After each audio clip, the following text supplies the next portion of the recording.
what they wanted. So it's a back and forth. Yes. Double damage, Blood Rage Zeus, by the way. Yeah. That's a lot of damage. And Bloodseeker for a moment there was a bit confused who he's going for, so he used the Blood Right on the other targets and went to help the Shaman kill the Ogre.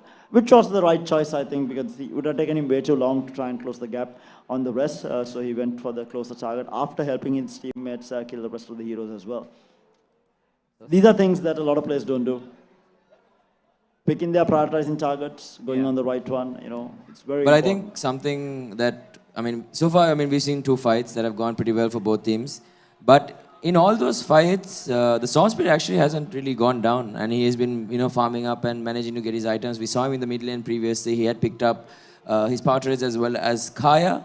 So he's actually being ignored quite a bit. I think they must be pretty confident with the Axe being able to initiate onto him or something like that. But I don't think you leave a Storm Spirit to his own device for too long. Spades needs to be careful in the mid lane here. They do dive him under the tower, and he is going to go down, just being way too aggressive. I'm not sure what he was doing there alone on a Storm Spirit lane where he can immediately jump you. And when you're farming for your Blink Dagger, you should be playing it very safe or with a support backing you up. You don't want to be getting the Blink Dagger late, because that's the way that they're going to catch the storm.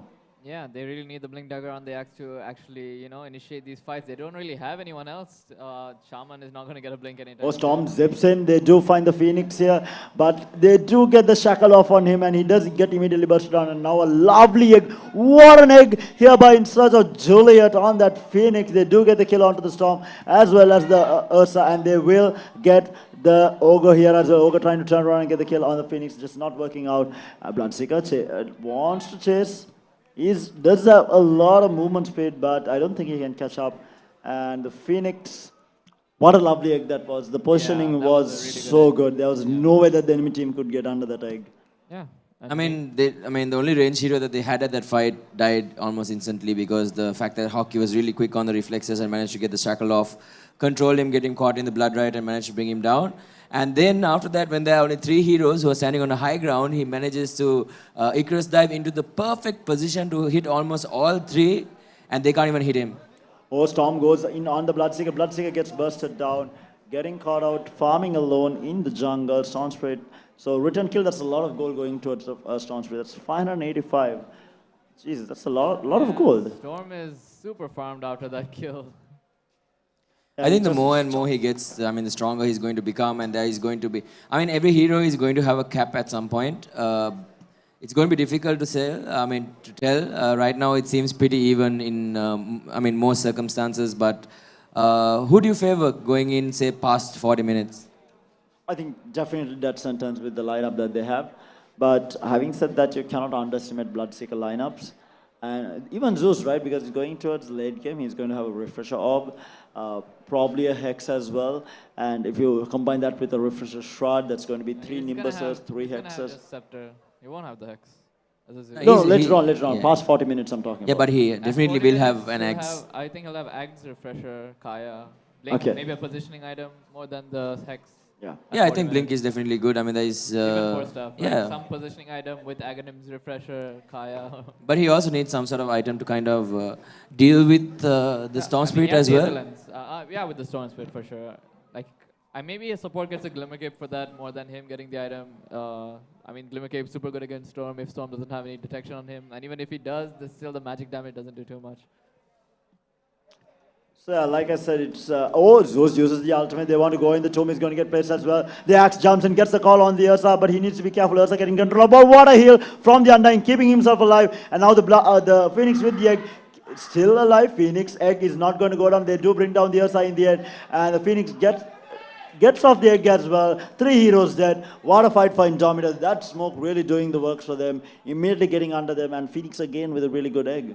Yeah.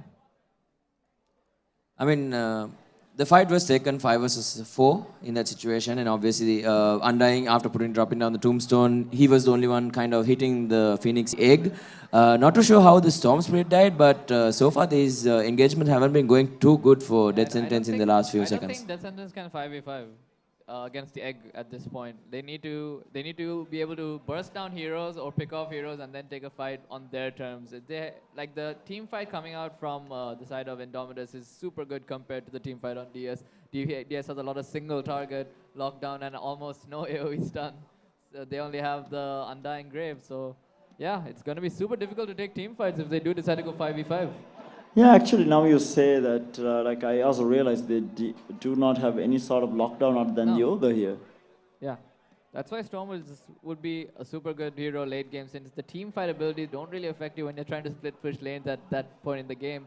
Storm can just zip on you and instantly kill you, especially heroes like Bloodseeker. If you just hex him and just, you can combo him down. So they do use the Zeus ultimate again, I think it was used, so Yeah, just to yeah, scout yeah, out the yeah. positioning, make sure that everyone is farming safely rather than, farming aggressively and getting caught out to maybe a smoke gang from that sentence. So that Zeus ultimate was just to scout out what was happening. Yeah. Yeah, I mean, if they were making some sort of movement, not having Icarus, the Phoenix Egg as well as the Shaman wards, it will definitely hurt them in the fight. So just being, having more artillery never hurts. Yeah. So just making sure that, there wasn't any aggressive movements being made by Death Sentence. So because of that, I think that's the safe reason for popping Thunder God's Wrath for sure.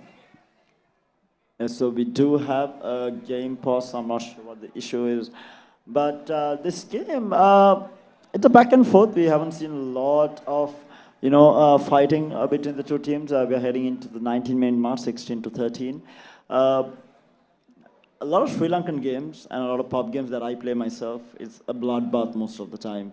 I mean, kills left and right. The first blood happens within the 1 or 2 minutes, a lot of action across the board, but these two teams are so good against each other. I mean, they have matched up before. These players have gone up against each other, and they know how to read these each other, especially the likes of Hockey and Mukshit and Satan. They have all been playing together for a really long time and against each other as well. And we can't forget Spades. He has been around in the community for a really long time. And he was a very high skill player at one point. He was sought after from, I think, almost all the teams. And then he kind of dropped out of the Dota 2 scene for some time. And now he has made the comeback, and he's still good. I think I wouldn't say that he's still at his peak. I think he can do a lot better if he just puts in the time and effort to it. But I think he's still a very strong player and has a good understanding of the game. And Shafraz is such a god on his offlane and position 4.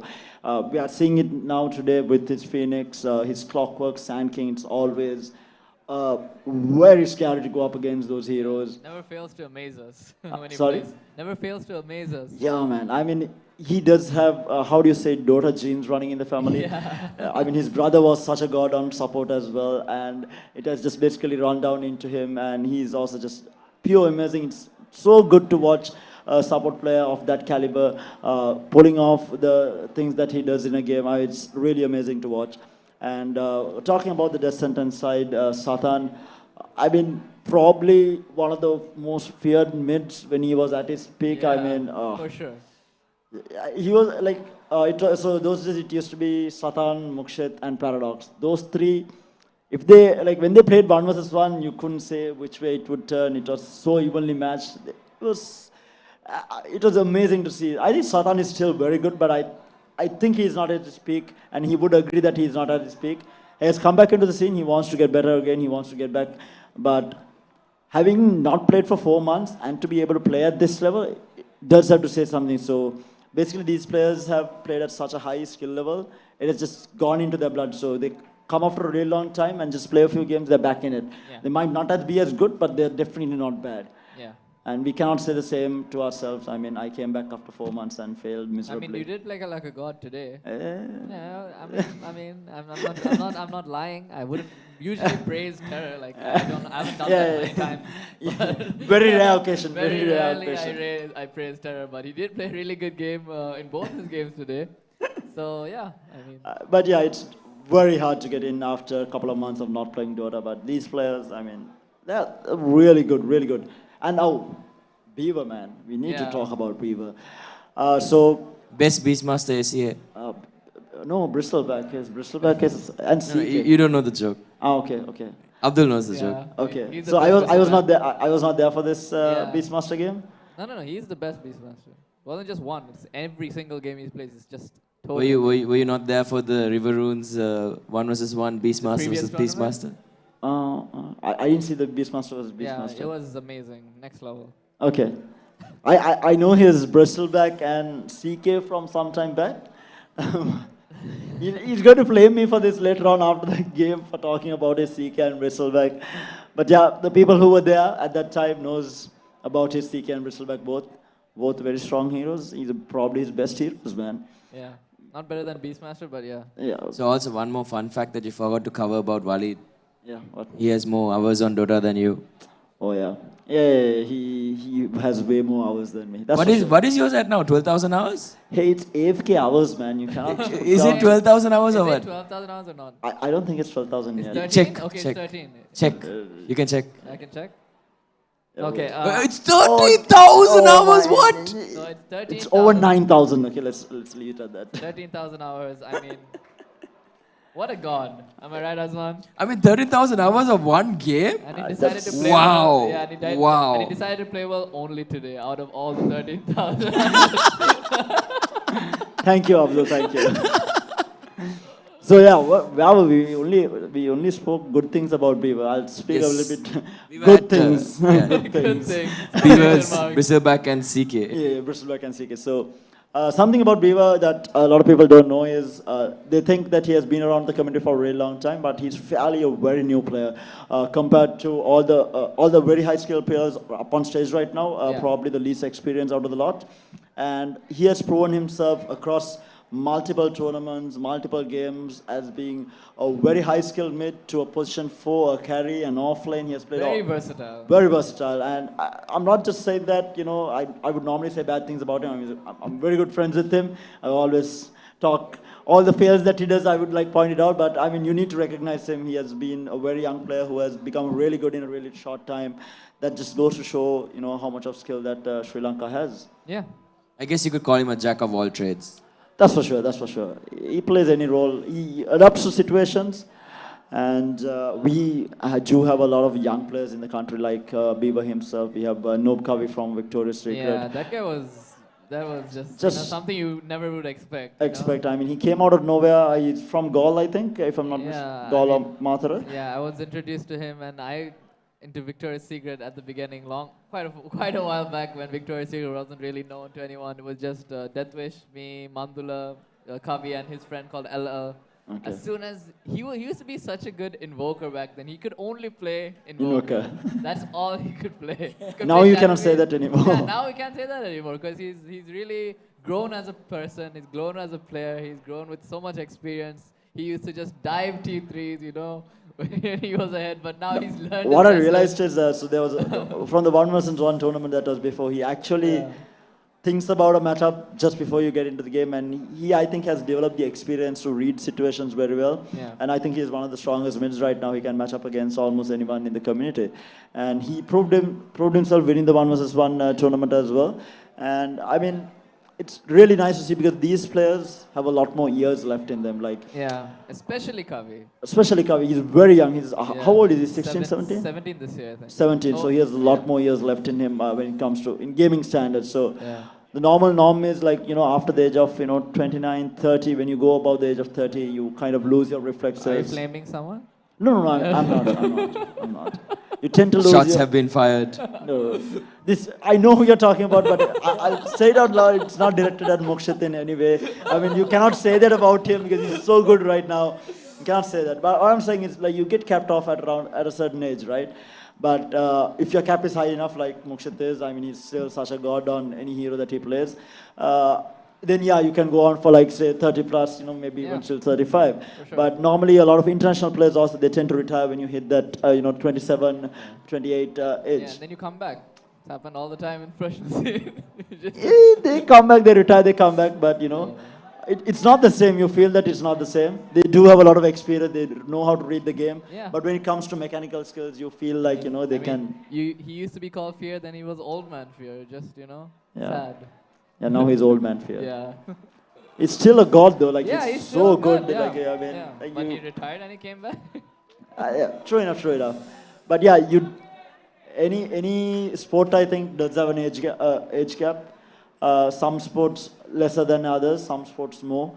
So esports not different at all than the I don't think traditional sports. it's defined yet. You know, Yeah, esports hasn't been around long enough to know when exactly is the cap for the average player. Like yeah, we know there are a few players that have reached a certain age, but some of them still play, some of them don't. So we still don't have an average of when it actually caps. Like maybe in a few years we'll find out that maybe at 35 you can still play as good as you were when yeah. you I were mean, if 25. old man's fear is still there at the Yeah. age of 35 playing Dota, I mean, Yeah. at an international stage, Yeah. we will be like, okay, I man, we mean, can play till like 40, yeah, they 45. do say that they aren't as fast as they were before at reflexes and whatnot. But there are positions in Dota that you don't really need. I mean, you do have for mostly every hero to be but like let's just say you're ogre, can bloodlust people, ignite people. You don't need to have the You best just need to have reaction game time, do sense. stuff like. I mean, you Can can coach still your play team. the game at a high level. Like making decisions in the game is for the most part what the game is, right? Yeah. Making decisions, and then the mechanical skill comes out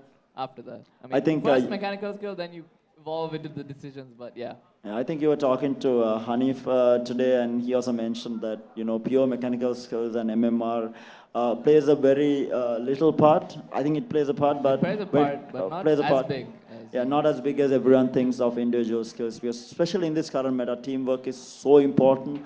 Just due to the fact that the way the laning goes, that way the team fights happen, and the fighting meta that we have. I mean, I love the meta. It's fights all the time, rather than a farming game or a dead ball meta that we death had. ball. Yeah, That was TI4, right? That was TI4. Yes. Yeah, oh It's a my TI god. That nobody was wants when to talk when about. Shaman was the god.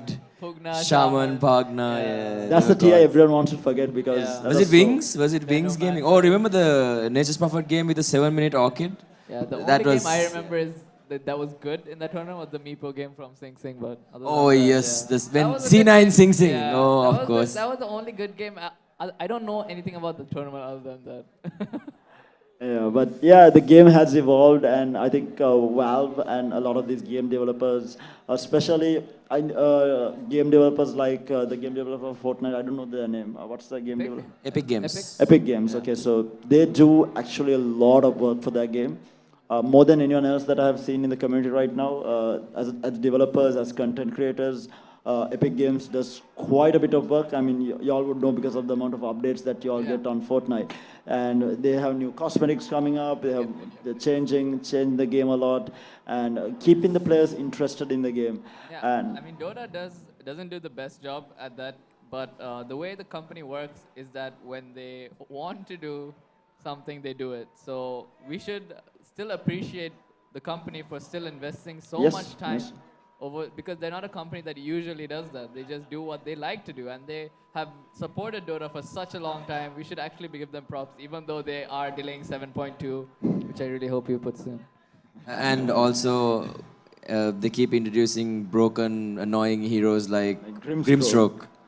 That's a good. I hope balanced hero. yeah, sure. Sure. Yeah, sure he is.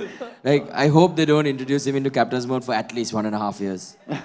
I think he'll get introduced into captain's mode. I think, but there has to be certain changes done to the hero. But I'll tell you this: if Grimstroke is introduced to captain's mode, no one will ever pick TB ever again. No, I actually on Dream League, I was watching Dream League, and a few of the pros were saying that the way after the nerf from Grimstroke from the third skill being a save, it's not. Many teams won't even pick it that much because in the late game, that hero is not as potent as you might think it would be. I guess, but it comes down to how you draft also. But I mean, having just because he has a really good slow in his ultimate, and it also links to someone who is really close to him, and then when it links, having the ability to hit that one person with two different spells depending on the hero. I mean, imagine you get two people low, you get Grimstroke ulti off, and then you have a Necrophos who has Reaper Scythe ready, Yeah, of course. and then both of them get affected by it with the additional death timer as well. So these are professional players we are talking about. So they have a lot of. There's a lot of ways you can implement the hero, and it's really strong in the laning stage as well, just because of the fact that his third and his first are really strong, including the We second might as see well. a fight breaking out. We do have the game back live. The axe gets caught up going high ground, and the tomb is laid down, and the storm zips in, gets the axe with the. Oh, that's a huge hex. How was that hex so big? But oh, I had zoomed in. Okay, never mind. Continuing with the fight, they are going to go in on the Shaman. Shaman will get taken out, but he does get the Shaman wards out, and the egg is going to go there as well. Action in a lot of trouble. He will get taken out Oh, the as heal. well. The heal doing work there. And now Zeus with the ultimate trying to hold, but the Bloodseeker is running ramparts here, going on the Ogre as well. Is able to bring him down as well. So it's a 2-for-2 trade for the time being. Two cores, one core, one support on either side.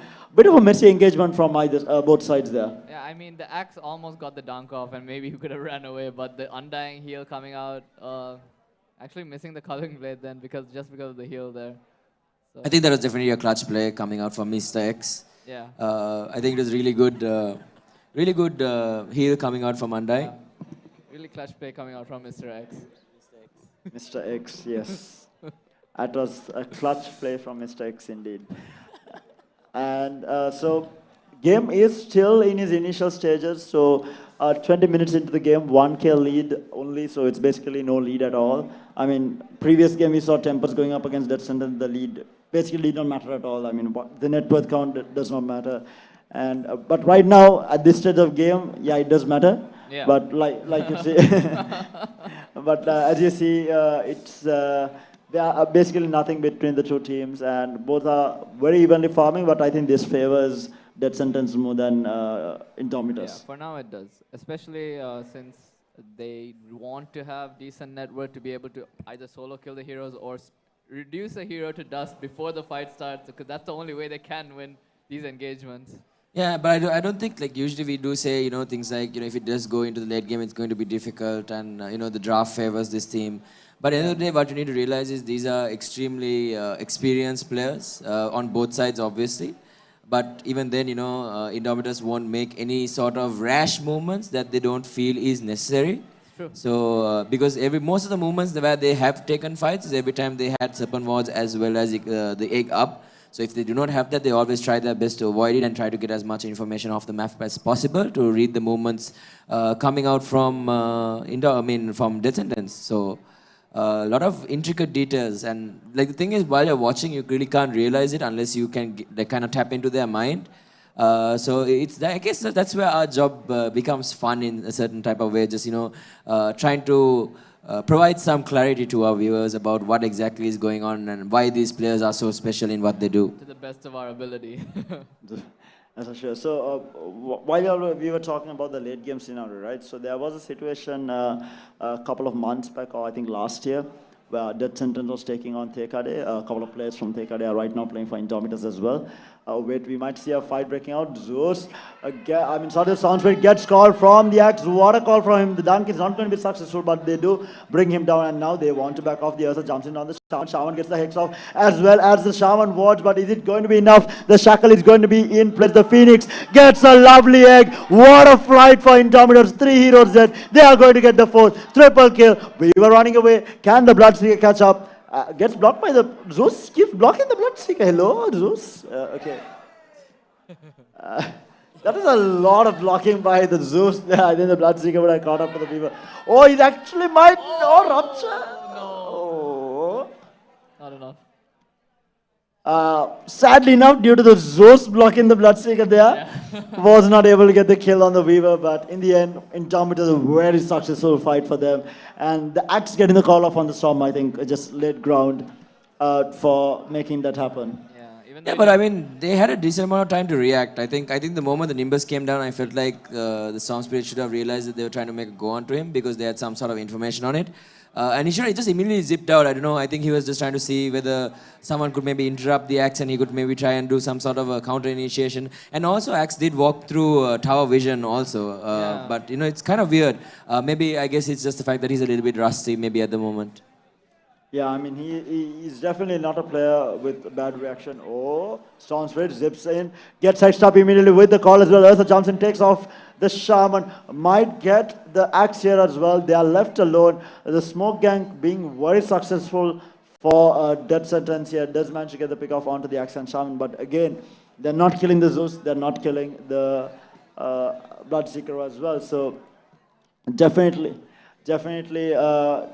not the best pick-off that they could have expected, but nevertheless a pick-off for them. No, it's a pick-off. I mean, that's how they have to fight right now. They have to get pick-offs, and then, I mean, if they fight 5v5, we saw what happened, and Age is basically taken claim on the Stone Spirit. So, Stone Spirit, hands down, is the best Aegis carrier. It's something Yes. that everyone should remember.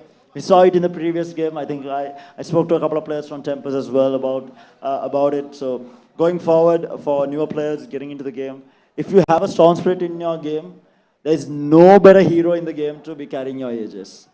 I mean, it's absolutely debatable nobody. at some point, but yeah, it's really good. One of the best. One of the best for sure. Other than Stormspirit, who are the other Medusa, I think. really good Aegis Medusa, carriers? Super Farm Medusa, yeah. Yeah, Super Form Medusa, yes, but yeah. It's really bad Ember on C. Spirit with Divines. Yeah, very Ember Spirit good. with Divines, They're yeah. It's debatable. good. It's good on a really good invoke. I think like Kavi invoke would definitely be someone worth giving an Aegis Super to. potent.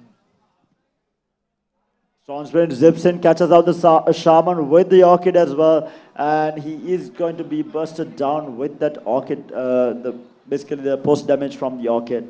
And a good pick-off for the Stone Spirit, who needed a couple of kills after getting picked off in that fight early on.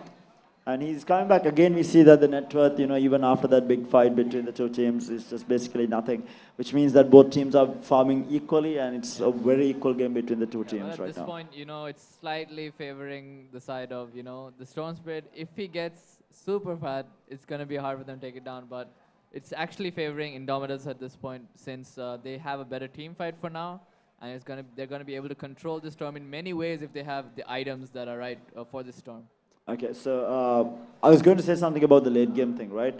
And there was a fight that broke out. So, talking about a late game potential on certain heroes. So, a couple of months back or last year, it was again Death Sentence taking on Tekade, and they had a lineup without anything to deal with the PL.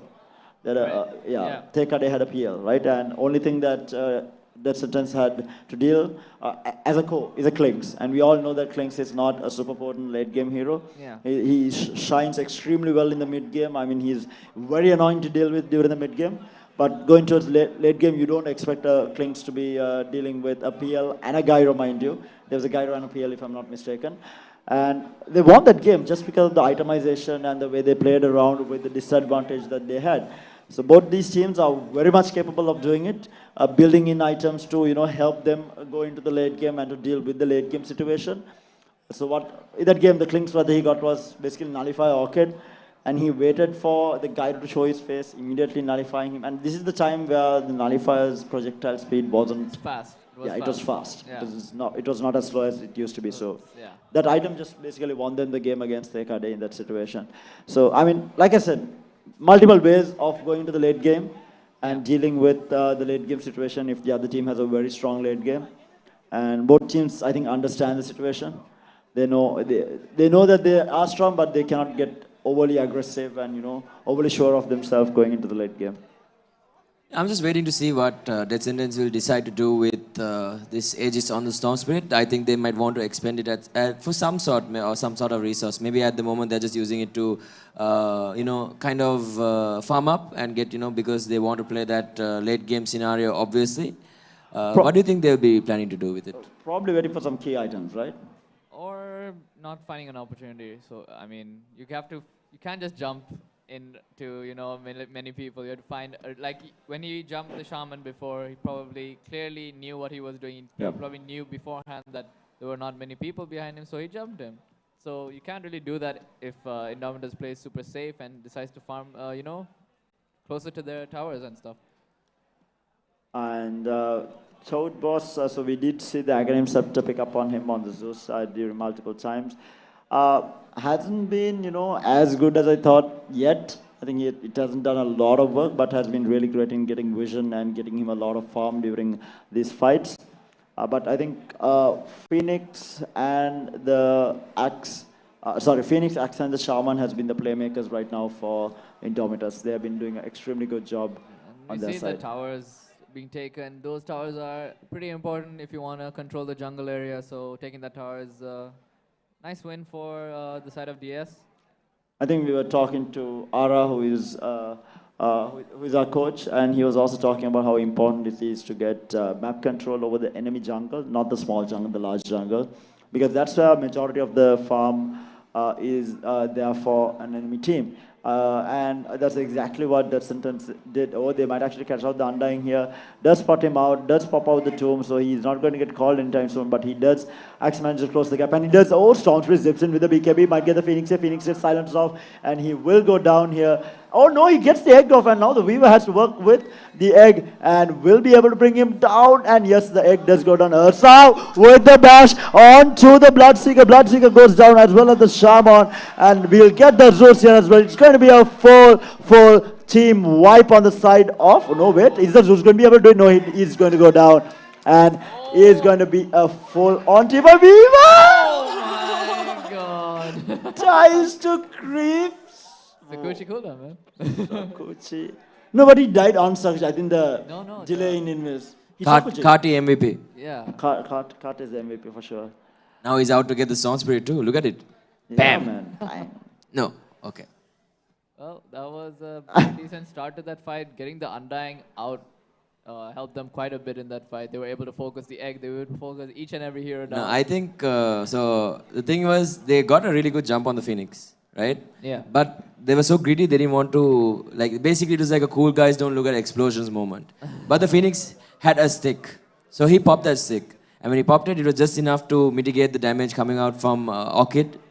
And then immediately just popped the Phoenix egg, and he was perfectly fine. But forcing the Weaver and the rest of the team into a very uncomfortable position. And just they took a lot of damage doing that. He even expended time lapse for it. Yeah, I mean, the initiations coming from DS are what they're doing what they need to do. They're fighting the fight 5v4 in most situations with the Storm initiation, and that's how they should look to fight that have that fight. Yeah. But after that, getting a little bit overconfident when trying to go for the Phoenix, and that resulted in such a big deficit for them. Yeah, I mean, and also I believe in that fight it was 2 BKBs expended. I think it was Storm Spirits as well as Ursa's, if I'm not mistaken. Okay. Was it Ursa BKB? I think it was, right? He was Golden City. Yeah. Looks like a golden bear. Looked like golden bear to me. So coming into this, we see the Phoenix. But that was an Aegis Phoenix fight. egg, so- yeah, the Phoenix egg was such a big problem, even though it did die in the end. So, if they get the Orchid onto the Phoenix and actually kill him off, imagine how good the fight would be for DS. Yeah, I'm not sure why the Storm completely ignored the Phoenix after using the Orchid. I don't know One if he hit would have done yeah, it. I don't know if he had the Ghost Scepter back then or not, but yeah. I don't think so. Or did he? Not I'm not entirely No, sure. but even then it would amplify the Orchid's damage, right? It's just because of the Yeah. fact that he had the fully I charged just one. didn't hit him one more time. Yeah, I just think one hit would have done it, and it would have been a different fight. I think Weaver wouldn't have got so low, and that sentence would have had more heroes going into that engagement and would have been able to contest a buyback as well. Meanwhile, bottom lane, we do see a call on to the Ursa, will get busted down immediately, but Storm with the BKB pop goes in, gets on the Phoenix, but the Phoenix with that Ghost Scepter saw him for the time being, but does get off the egg as well, so the axe goes down in turn. The Weaver with that BKB doing the work on the axe. So a 1-for-1 trade. The axe, the two co-heroes, there's two offlaners on either side getting taken out, the axe and the Ursa. So Yeah. even trade off, I guess. Not expecting that Ghost Scepter, I think, there. But you see, the Phoenix is so important in these fights, you know. Satan just jumping straight onto that Phoenix, trying to finish him up. But this Phoenix is actually pretty farmed with that Spirit Vessel. It just gives him a lot of HP with that Vitality Booster and keeps him alive in that engagement. 2,100 HP, man. That's a Yeah. lot of HP to work with. Yeah, it is. Yeah, but one thing you need to realize about Phoenix is most of his spells do take a percentage of his HP when you want to use them. Yeah. But I think that's why Spirit Vessel is definitely a really good item on him either way. And having more health definitely helps. And so far he's been quite a strong pick, to be honest. The eggs have been pretty good. Other than only the one time that he actually went down. Everything else Even is the at that time, placement. the egg was pretty good. Yeah, it was actually. It was really Yeah. pretty good. I mean, so far it's keeping them in the game. It's creating a lot of space, and making Dead Sentence second guess whether they want to run in or not, right? Yeah, I mean, they've just realized that they cannot burst down the Phoenix with just the Storm Spirit. So then they kind of need one more if they ever do want to burst down that Phoenix. So I mean, 34 minutes into the game, 27 to 24, zero advantage to both teams. This is turning out to be quite a long game, but I think it's going to take just one fight or maybe two to just end the game. And one team is just going to run away with it at that point. And I think both teams has that potential. I think since Death Sentence has the better late game, if they do get two successful fights, they're going to be, oh, meanwhile, a jump in from the Storm. No, nothing. Actually, he was farming. Okay, I was wondering. Oh, we do actually have an engagement. They do bring down in such a Juliet. He buys back immediately. The call onto the Undying. Undying is being held in place. Weaver with the BKB pop. He wants to get the Shaman here. Shaman will get taken out. And that's two kills. The Phoenix buyback not doing too much, but they do get the return kill onto the Storm Spirit, which is a huge kill. Meanwhile, Ursa trying to jump on the axe. I'm not sure what he was thinking. And the Weaver, in the meantime, will get caught out. He does use his time lapse and he's able to get away. But no, he's going to get taken out here as well. That's 4 heroes going down. What were they thinking after they lost the Storm engaging again? I think it wasn't them. It was just the Axe finding them instead of the other way around. Axe was breaking the Nimbus all the time. No. Oh, you mean a re-engagement from the Storm? Yeah. I think it was. I'm not too sure, but the initiation from the Axe was. No, Axe got a call on the back line, on the Ogre and as well as the Undying. But then they immediately jumped onto the Phoenix and killed him. We couldn't find out exactly how Storm went down because Shaman and I believe it was was it Bloodseeker? Yeah, I think it. Was it Zeus? Chasing the Undying. Yeah. I think the Storm zipped into the Nimbus to try and kill the Axe, which is a huge mistake to make. See the high ground being pressured here. Not too sure. I don't think they can do too much to it, but they forced a buyback. So Ogre with that buyback, keeping everyone at bay. They did get a decent amount of damage onto the tier 3. So like I said, 1 or 2 fights, that's all that is required. So if Indomitus wins another fight, I think they have quite a big advantage going into the next few minutes of the game. But if it's a back and forth, so say the next fight Death Sentence wins, we might be in for a really long game. Yeah. And it is going to favor Death Sentence quite a bit. And most of the time when teams like this do face off, we see very long winded games just because of how evenly matched in skill they are. I mean, we talked about the roster and how almost everyone on it has a very, very good resume if you are looking to hire, for sure. But anyway, right now, I felt like the jump on the Phoenix was excellent. Burst him down immediately, but the moment he bought back, I don't think you commit to the fight anymore. Yeah, I agree. I mean, especially in a game like this where the mid game on the enemy team is so potent. If you miss a jump in or you miss one of your spells, if you miss the burst down onto a hero, it's going to be super hard to win that fight thereafter.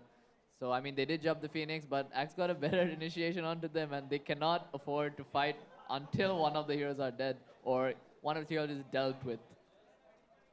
Yeah, I think for some reason I believe that the Axe was invis during that engagement. No. I don't know if it was invis, to be honest, but yeah.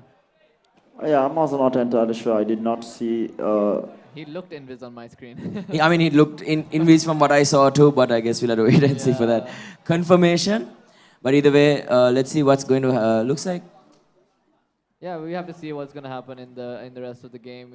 The Weaver needs to get a lot more farm. We see 3 BKBs. The Axe jumps in on the Weaver, does not catch him out. The Nimbus was used for it as well. And they do not get the pickup that they require. And meanwhile, distraction. Storm Spirit rips in, takes the Aegis of Immortality. That's the second Aegis. So he does have the chase to go along with it for the Ursa. Yeah, so BKB is central for the Radiant team. Everyone has a BKB almost. I mean, they do have, I think all 3 cores on the side of Descendants do have their BKBs.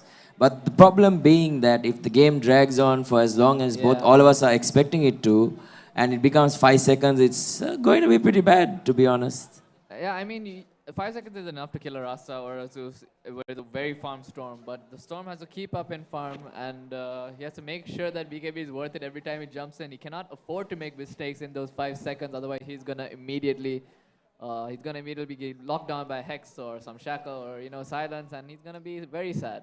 I have a question. Okay. If you have BKB Yes. and you drop it, because obviously you can't sell it, so you drop it. Okay. If you want, you can destroy it. Sure. But you buy another BKB, It's still 5 seconds. it's still 5 Yeah, seconds. yeah, Okay. Still 5 seconds. Wah. I'm trying to break the game. Wow. Give me another 10-second Let BKB, me please. cheat, wow. It used to be different, right? Because when those days you used to buy BKB, when those days you used to buy BKB and you sell it and you buy another one, you do get the 10 charges. They removed it sometime back. Very old. Yeah, very It was old. very old. Like even do you You're remember? pretty old. You've been Why, picking it up for a long do you time. remember the time where you could actually repurchase the diffuser blade recipes? That's not even that bad. That's actually a bit closer than the BKB thing Sashik is talking about. So Hey, I don't think it was Dota 2 for sure. I think. I miss Iron Talon. I actually don't think so. No, I it think was more the Dota Dota 2. It was Dota 2. I remember this. It was Okay, Dota 2. okay. Does anyone else miss the Iron Talon? No, I do. no. Well, You're it's just such a an good offlane idea. player that- Oh, you know what I fail miss more than in your anything lane, else? you just go to the jungle. Yeah, that's just a mechanic for the people who can't lane to go back into the jungle and recover. But still, it was such a good item. I mean, I I've seen invokers who lose their lane and then go with the Iron Talon in the jungle, use Forge Spirits and easy farm, easy life. And that was the time where we had a lot of Wraith King jungle. We had Legion jungle, which is extremely popular. You can get Jungle, Blink Dagger in jungle, like, jungle. yeah. You could see a 9-minute Blink Dagger or even an 8-minute Blink Dagger on Legions if they do it I properly. remember I played position 5 axe and got like a 9-minute blink dagger and Meanwhile, Axe jumps in onto the Ursa. Ursa might get busted down here. But what a time lapse onto the Ursa with that Aghanim Scepter, but he still gets busted down by the Zeus ultimate as well as the Axe, and they will have to disengage because they do lack one of their cores, but Undying keeping the Axe at bay, trying to hold him there. Axe is actually going to be Oh walking in my and taking goodness. so much damage. Meanwhile, the Storm gets used up. The Y, oh no, the Phoenix does die as well, and they are taking a really good fight here. The Weaver does go down. Sonsprit does have the edges. He's going to respawn up back. Bloodseeker though. Bloodseeker trying to fight up against the Undying. Undying healing up so much here. Does get bursted down afterwards, and the Zeus will go down. The Bloodseeker is still alive. The Storm, can he fight up against this Bloodseeker? He's trying to fight, but I don't think he can fight. Oh my god, the damage. Is it going to be enough? The blood right, and yes, that is going to be an ultra kill for the Storm Spirit. And what is interesting is that no one bought back during that entire fight, realizing that it was an ages fight and that someone had to expend a buyback to keep that fight alive. yeah, and I mean the Storm Spirit, I mean the Bloodseeker in that fight. Oh, he actually gets hexed by the Shaman Oh, here. no. What a play! Oh my god, what a play coming out from the immortal god, Hockey. What a play. Look at the smiles on these players when they're all laughing at the play. I mean, such a god. Shaman solo killing a Storm. I mean, Yeah, he was low on Yeah. mana, but regardless, the heads up play meant Yeah. to be able to catch him. I mean, hey, immortal gods. I mean, Next level, dude, next level. Yeah, pretty good. What a long range hex into Shackle with the Shaman boys. Oh, he had Ether. But one thing we still need to realize is so far no one has really built to deal with the axe jumping in. I mean, it's easily solvable with the Yule Scepter, obviously. But if Ursa was alive, even after that time lapse, if he was alive during that engagement, this fight could have gone completely differently. I mean, in this, the Storm Spirit did have ages. But even then, like in a scenario where they do manage, I think Death Sentence managed to jump the other team, they might have a good chance. I mean, they disengaged pretty well from the egg, and then they forced, not exactly forced, but kind of baited Indomitus into chasing, and then that gave them quite the opportunity to turn around and get some really good kills. So Yeah. now the Phoenix is going to be a big problem because he has an Aeon Disc. So during these engagements, they're not going to be instantly burst down the Phoenix. He's almost always going to be able to get that hex, the egg off And during a fights. pretty interesting talent being picked up here by the Shaman. Usually you go for the more hits onto the Serpent Wards, but he decided to go for the Shackles duration at level 20. I think he must be confident in his positioning, obviously. See, the thing is, they don't have a lot of stuns to cancel Shackle. That's true. That's true. But he can just die. You know, there's that. During the True. shackle, you're stunned yourself when you shackle. You can realize that. I mean, it's true, but then with Phoenix Egg, with Axe Call, with Zeus Nimbus, Yeah, yeah, With Serpent Wards in the way, with Bloodseeker Blood Right, I think he should be okay. I think he just trusts his I team mean, enough. yeah, but usually when you just put wards on the on a high ground, you cannot kill the wards because they just take so many hits to take down. But I don't think they're worried about that for him to take that talent. And yeah, So right now, Indomitus in all sorts of trouble against that sentence here. They are on the back foot right now. They lost a couple of fights. They gave away Roshan there, and the age is obviously coming in handy for the Storm Spirit in those engagements. Both engagements that they did have the ages, they managed to win at least with one hero alive. Regardless of the fact that Satan died to hockey later on. yeah, I'm talking about just after the yeah, engagement. yeah. But I think this is where the game gets very interesting once everyone starts hitting critical mass and obviously, getting those level 25 talents. As you could see, Stormspeed has that remnant talent, which is extremely annoying, especially when you're trying to push high ground.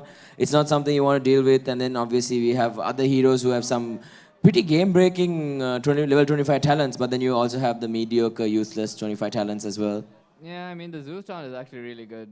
They had to reduce the arc lightning damage because it was so good. It was so much damage. I mean, it was so good you could just defend Mega Creeps on your own. Yeah. That's how good Arc Lightning damage was. I mean, I remember I played a game where we got Mega Creep and we won the game in the end just because of the fact that I can solo defend with Zeus spamming one spell that takes almost next to nothing mana at late game.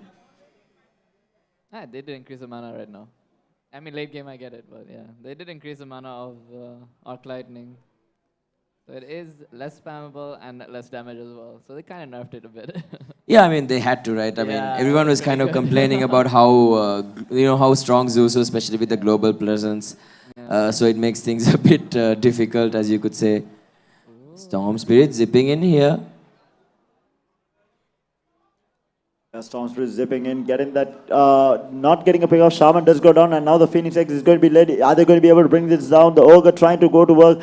He gets force stuffed out, and the Phoenix X does go down. What a heads up play from Spades. They do get the Ursa as well as the Ogre. Now the Weaver is going to be in trouble as well. He is going to manage to use the time lapse, but he is going to get taken now. That's 3 heroes dead. They are going to go after the Undying as well, and Undying is going to get taken out, and that's 4 heroes on the ground on the side of that sentence. And like I said, back and forth, like one team wins a team fight, the other team wins team fight. Yeah. And Spades there did a very interesting thing. So Ogre was busy working on the Phoenix egg, and when the last hit was just about to come in, Spades on the axe, I think, four-stuffed him. Does he have four-stuff? No, who four-stuffed? No, I think it was Weaver. I think he could have easily caught the egg, but I think because he was hitting from the low ground, he just missed. Yeah, I think he just missed a lot. He missed No, a lot. He not missed at Weaver. least 3 The attacks. Ogre got four-stuff while he was hitting the egg. Yeah, I noticed that, but I think it was literally. I think No, he I mean forced even then I himself. feel like Probably just forced out even then I himself. feel like the Weaver could have killed it, but just because he was on the low ground, I don't think he was able to. Okay, here's the weird part though. Yeah. No one else has a four-stuff other than Ogre. Yeah, so Ogre forced out himself. That's what I said. Ogre forced out himself to dodge the Phoenix spirits. Yeah, but I think it was one hit away. I think he could have got it Yeah, there. that's probably obviously a miscalculation by him. In hindsight, hindsight always 2020. Yeah, so this is Aegis, Cheese, and Refresher Rob. So Yeah. tough fight coming up. Division death sentences way. It's not going to be easy for them to hold. They'll have to expend a couple of buybacks to recover this. We'll have to wait and see when the next when Indomitus decides to take the next fight. I mean, yeah, it's going to be difficult, but obviously going high ground is a completely different story. I mean, they need to lead with the Bloodseeker, and that's where most of the time, most of these engagements have been taken outside of their base or in an area where Indomitus has always had the opportunity to kind of initiate onto Death Sentence. I mean, the last time it was an initiation coming out from Storm Spirit, but there was time lapse to save him. But end of the day, it becomes difficult because if you can't burst down the hero that you're jumping, it becomes extremely difficult for both teams. I think that's where the Zeus kind of comes in handy because he always has that really strong burst potential with Thunderbolt, Nimbus, as well as Thunder God's Wrath. Also, high ground defense for Undying is like you get the 6+6 Tombstone hits to kill the Tombstone, and then it's so difficult to go high ground. And if you just go and commit suicide, I mean, you get another one, and it's very sad after that when you have 2 Tombstones up and you have heroes like Shaman who are already slow heroes having to deal with that. Yeah, I mean, I definitely agree. And, you know, there's some interesting 25, level 25 talents to come. I think Ursa still has to get his. Weaver still has to get his. And then we have, I think, Bloodseeker should be 25 by now. Yes, he is. So then we have Zeus, who is level 25. We saw that previously. And the Phoenix 25 and maybe the Phoenix Eggs also is going to be pretty broken, if you ask me. Yeah, I mean, the level 3 egg already is really good. So on top of that, if you plan to get the Agni Scepter as well as the talent, it's going to be almost impossible to kill this egg this game. Well, it'll be interesting to see what Indomitus want to do with that Aegis. I believe they gave it to Bloodseeker. Yeah. So Bloodseeker, because he has to be that front line, you know, the one who does damage to the buildings. He kind of survived the entire fight as well. Like, even without Aegis, the previous fight, he kept killing people and healing himself. In the end, he couldn't fight the Storm Spirit by himself. But yeah, he did. But right now, I think Descendants is doing the right thing. They're really putting a lot of pressure on the other lanes, forcing people from Indomitus to come back and, you know, deal with it. And that in turn might give them an opportunity to jump and maybe delay it further. But we have to wait and see whether the plan actually works out. Yeah, I mean, this meta has like so many buybacks, and you know, either if you don't keep for buyback, you just kind of lose the game. So you have to play with buyback, and if you do get caught out, you buy back and kill the entire enemy team. That's usually what happens in most of these games that we've seen today. Buybacks being supreme. But I think this is where it becomes a little more difficult in a way where obviously the Ursa and the Viva are going to scale quite well going into the late game. I mean, they did have, the Ursa had a decent start, but the Viva didn't really have the best of starts. But once they do hit that, you know, 60-minute mark maybe or 70-minute mark, they do get a decent amount of items. And then once they do, and once they hit critical mass, I think they get pretty strong and pretty scary. Sure, I mean, but then the Bloodseeker is just farming so fast. Oh, meanwhile, an initiation. Jump in from Axe onto the Ursa there, and the Nimbus will be there to finish him off. So that's going to be a kill going away of Indomitus here, and that will give them the ability to probably push high ground and maybe even force a buyback from the Ursa. Yeah, and with wards up, and they have pretty much everything. It looks like a good attempt, good chance that they could actually. It's also double siege creep, so they do have a really good chance. Yeah, they do, for sure. The Tombstone being dropped here. Few stuns used onto the Axe. Axe not flinching, just he keeps hitting the two. Down, one hero. Here comes the dunk onto the Weaver. Die back onto the Weaver. The Undying also goes down. What a Culling Blade coming. What an initiation coming out from Axe here. And now Nullify onto Axe coming out from the Storm Spirit here. The Bloodseeker is trying his best to bring the Storm Spirit down, but he still has a lot of mana. He's going to start. Man fight in Bloodseeker might be in trouble here. Blade Mail being popped. Will it be enough to bring him down? The Spirit Vessel is on him. And once again, the Undying is going to die back here. But the Axe also dead for quite a long time here. So TPing out is the Zeus.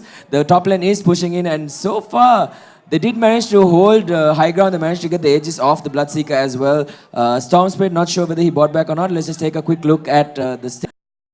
But really good initiation, once again, re-initiation actually coming out from the Axe there. So really it's a play coming out. But now if they lose a team fight, they're going to be in big trouble. They won't be able to buy back and defend like they did just before. And yeah. Did Phoenix have his egg up in that fight, or did he not? I wasn't really paying attention. I mean, he did get nullified, so I think the nullify kind of negates the effect from the Aether. I mean, what is it called? The what? Nullify? Aeon Disc? Oh, no, I mean, he had egg, right? No, I'm talking about doesn't nullify stop the... It does. But he was like surviving with a little bit of HP, and he decided to dive. But did he... I don't remember engagement where he used the egg. Was it when they dived the Ursa, maybe used it when they killed the Ursa? Maybe he didn't want to use the egg because he thought he would just die. But with the egg and that axe call, it would have been pretty good, I think. In that, I don't know. Yeah, actually, I mean, it would have bought him a decent amount of time. He would have come back with full health. It would have reached the axe, but it would have been saved him, I think. But I mean, right now, it seems to be very Indomitus' favorite right now. I mean, they have all the items that they need pretty much, and it is go time. They had the Aegis as well, so all they need right now is for Descendants to make one mistake, and that will give them quite the advantage, to be honest, because there were a lot of buybacks, like you said, expended in that last fight. I think Undying died back, Weaver died back, Ogre died back, Ursa died back, and the only person who kind of survived the whole ordeal was the Storm Spirit. Yeah, so we have to looking into this game. It seems like DS have to be playing so perfectly to come back into this game, but it's gonna be a tall. We might see the fights turn. I think just getting the right initiation. I think this axe is probably the biggest problem that they're dealing with right now, just because of the fact that the control coming out from him. I'm really surprised they haven't built anything to deal with the axe call. What do you think about? I mean, don't you usually just build a use scepter to deal with him? Sure, but when you get calls like that, you can't really do too many things. And actually, all this time, whenever Axe has gotten a call off, he's been on a solo hero that it doesn't have help with him. So it didn't really, Neils wouldn't have really helped too much. And obviously, with that call where they weren't expecting it onto 3 heroes, like in any of those situations, I don't think a use would have worked. So yeah. So Indomitus is looking to go high ground. The Shaman wards have been placed down. And the Ursa actually popped BKB. And now the Storm zips in with the Nullifier as well as the Orchid, but he gets bursted down. 92 seconds on the ground. Phoenix jumps in. The Ondas gets popped for the time being. They are going to go on the racks here. Racks are going to get taken on multicast all around, holding the Seeker in place, but it is not going to be enough to bring him down. And the Blood Right goes in, and the Ogre getting very aggressive here. Forces himself forward. Phoenix is laid down as well. Ursa is dead on the meantime at the bottom lane with the call from the Axe. And the Phoenix X is going to help them clear out the Ogre as well. That is going to be mid racks and bottom racks for sure. This might be all over by that sentence here. And what a lovely fight there.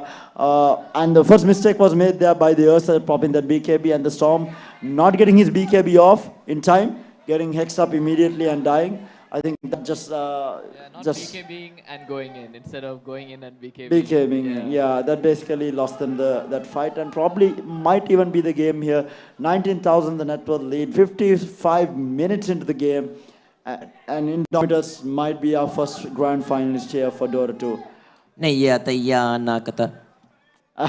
That is the Shaman's... that shackle lasted for so long on the Ogre. Aimbait from Spades, from the Axe.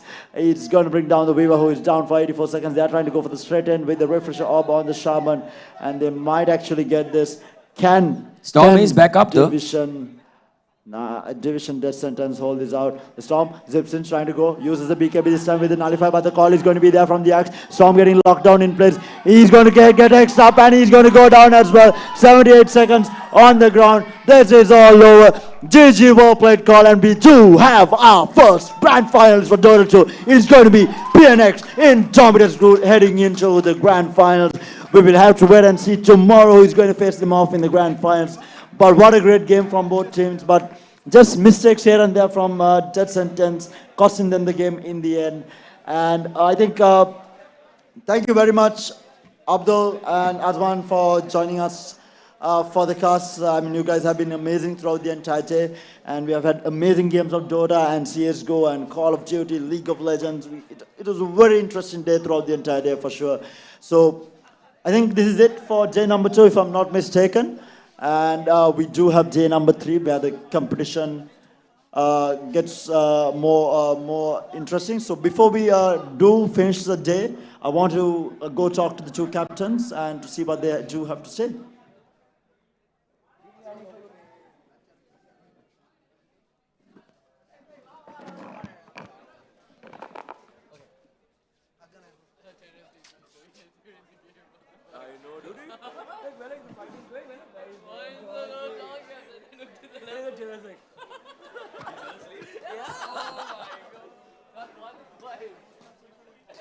We were like, me and Abdul were watching, and then we were watching the fight.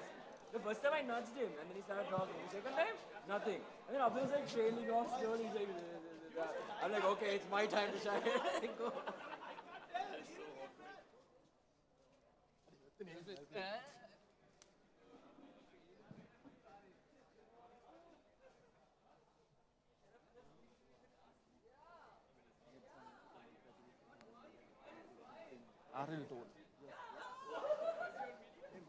Captain, don't shoot the yeah.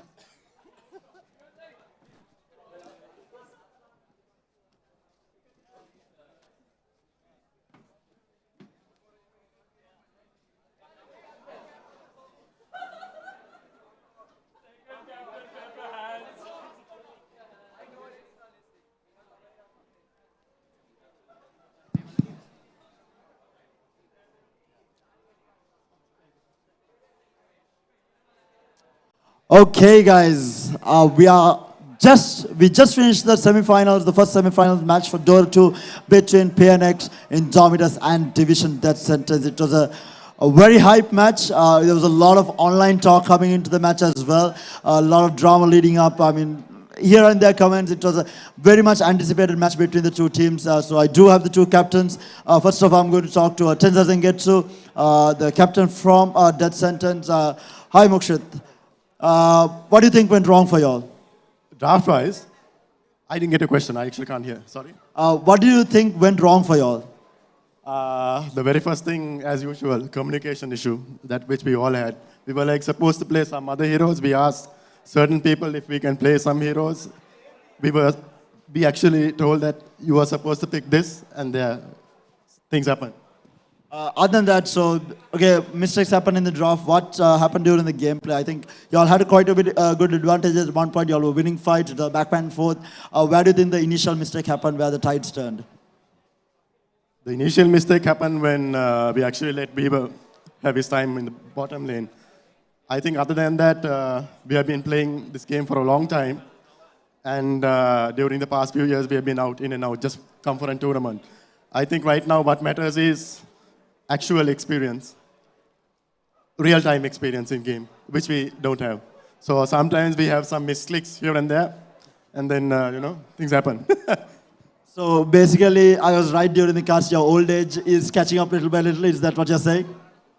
Actually, there is no old age. I'll be playing for the next 10 years. I have no issues in that. It's just I don't have time to practice. So there you have it, guys. The immortal god in Sri Lanka going to be playing for the next 10 years as well. One final question. I'm going to be putting you on the spot here. There was a lot of talk online. Saying that y'all are definitely going to win the title. What do you have to say about that? Yeah, you never come to a tournament saying that we are going to lose, right? I mean, that's a very good answer. I did not expect that answer, but it's a very good answer. Guys, can we have a round of applause for Division Death Sentence Captain Tenza Zengetsu. And now for the winning captain, moving into the grand finals here at SLT eSports, we have Hanif from PNX in Dominators. Hanif, what a game. First thing, what do you think that y'all did right that they didn't? I personally think practice makes you perfect, so we definitely practiced a lot. I'm sure more than they did practice, so I think that really helped us a lot. Just a general question, so that a lot of players who are into the game and are getting really good in the community, we have a lot of youngsters coming up. How much do y'all put in as practice? And when you say practice, what do y'all exactly do? Yeah. So I think the unfortunate part is that 4 of us are working, and we only have my brother Toad Boss, who's playing the entire day. So what we do is we try our best to at least slot in at least 2-3 hours of games a day. We try to balance our work, so we play till late and then probably go late to work as well. So that's how we balance things. But definitely without practice, you cannot really do well. I mean, if you try to play like only the weekends, there's no way that you could probably do very well. Probably in the future, but not right now. You might have to practice a bit, yeah. Other than that, who do you think your playmaker was for the team? Who do you think played the best in the team to try and turn this game around? Because it was a back and forth. I mean, it was a lot. Dead Centers were winning fight, and then immediately all win a fight. It was a back and forth. So who do you think made the play that made y'all win the game? No, I think each of us contributed very well, and we all played very well. It was excellent teamwork, but I would have to say Walid really pulled through. I mean, we've literally been behind him for the past entire month because he has not been playing well, and he really pulled through. And I'm very, very, very proud to kind of have a teammate like him, and very impressed with his play. So I think he made some plays which helped us. Okay, so now y'all are going to go into the grand finals. You'll be facing either Victoria's Secret or Infinity Gaming. Do y'all have a game plan going into the grand finals if you face either of the teams? Absolutely, we have a game plan for almost all the teams. So we do have a plan. So let's see how it works out. We shall do our best. So not sharing any secrets here on stage. So there you have it, guys. The PNX Indomitus captain Hanif, and round of applause for the team as well. I mean, they are moving into the grand finals here at SLT, competing for the Dota 2 title. A very much anticipated match. Ended as much, I mean, it did entertain us quite a bit. But other than that, this is it from us here at the SLT eSports Championship for the day. We will be coming back tomorrow with more action-packed gaming. We have so many finals coming up. We have multiple semi-finals there as well, and a lot more excitement coming your way. So do stay tuned in tomorrow morning as well, and come to the event if you're at home to witness the action live. I mean, it's an amazing arena here that SLT has put up alongside Gamer.lk to make sure that all the gamers out there has the best experience possible. So if you're at home, you want to witness it, come on, head on over to the BMICH Hall number C to witness the action live as well. So this is me, your host, signing off for the day. Hope you'll have a very good night and join you all again tomorrow.